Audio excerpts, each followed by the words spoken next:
Veíamos cómo demostrar el teorema de Ptolomeo y el paso fundamental era construir este ángulo de una cierta medida igual al ángulo asociado a este arco, a uno de los arcos, de tal forma que al formar este ángulo encuentro este punto sobre una de las diagonales. Entonces, el paso fundamental que nos faltaba era el siguiente.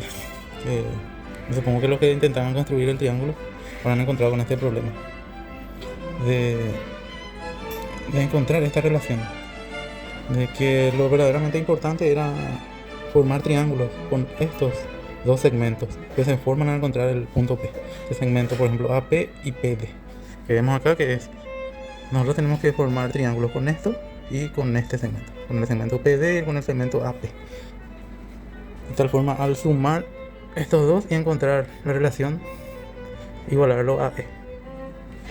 Entonces, en este caso, usamos siempre el lugar geométrico del arco capaz. El arco capaz es un lugar geométrico asociado a segmentos. Un arco capaz de un segmento, por ejemplo, A, B, es el lugar geométrico de todos los puntos del plano, tales que los ángulos desde este punto del lugar geométrico, vamos a llamarle P, a los puntos A y B es una constante. O sea que es, básicamente, el lugar geométrico es una circunferencia. Así que el ángulo inscrito en una circunferencia es siempre la misma, desde cualquier punto de la circunferencia. Entonces, en nuestro caso, lo que nosotros hacemos es construir este ángulo alfa y encontrar este punto P, de tal forma que este triángulo termina siendo semejante a este triángulo.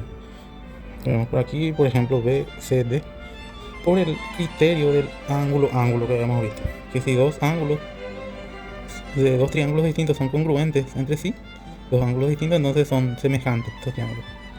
En este caso lo que tenemos es este ángulo y este ángulo, que por el teorema del arco capaz está asociado a este segmento BD, al igual que este ángulo que vemos por acá, que vamos a llamar beta. Esto es beta. Entonces vemos que este triángulo BDC tiene dos ángulos alfa y beta iguales a este otro triángulo ABP. Es uno de los triángulos semejantes, o sea, son dos triángulos semejantes asociados a este segmento AP. Entonces tenemos que buscar otro triángulo asociado, pero a este otro segmento PD, para facilitar la construcción. Y es este triángulo. Para empezar, tenemos que notar que este ángulo es igual a este otro ángulo. A este ángulo podemos llamar, a la suma de alfa más esta diferencia, podemos llamar gamma. Y esto también va a ser gamma, porque son la suma de los dos mismos ángulos. Esto y esto es igual a la suma de esto y esto. Los dos son gamma. Entonces tenemos otro triángulo que es el BPD. Triángulo BPD sería semejante a otro triángulo. Y vemos que acá tenemos un ángulo, llamémoslo lambda.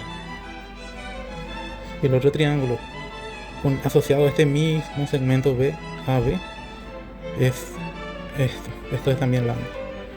Entonces vemos que el triángulo A, B y C es semejante por el criterio ángulo a este otro triángulo BPD, porque tiene dos ángulos iguales, es decir, este es el lambda dentro del ángulo del triángulo ABC, y tenemos este lambda dentro del triángulo BPD. También tenemos este lambda dentro del triángulo BPD y tenemos lambda dentro del triángulo ABC. Es decir, que nuestro triángulo A, B y C es semejante a este otro triángulo BPD.